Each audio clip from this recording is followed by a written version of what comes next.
अवकाळी पावसाचा यवतमाळ जिल्ह्यातल्या शेतीला सुद्धा फटका बसला। मुसळधार पावसामुळे भुईमुग पिकाचं फार नुकसान।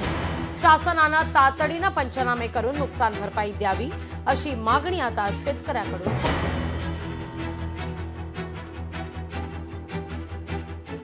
अवकाळी वादळी वाऱ्यासह जे गारपीट झालेली आहे त्यामध्ये माझ्या भुईमुग व तीळ पिकाचं खूप नुकसान झालेलं आहे। तरी माझी शासनाला एकच विनंती राहील की माझ्या शेतात येऊन पंचनामा करावा व मला जास्तीत जास्त नुकसान भरपाई देण्यात यावी। माझ्या शेतात हे भुईमुगाचं पीक होतं आणि आज रोजी अवकाळी पाऊस झालेला आहे। तर अवकाळी पावसामुळे माझ्या भुईमुग पिकाचं हे खूप प्रमाणात नुकसान झालेलं आहे।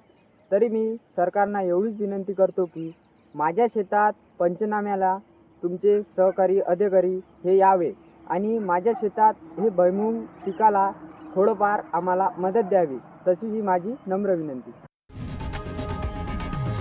लोकशाही मराठी ऐका, पहा, जागरूक रहा।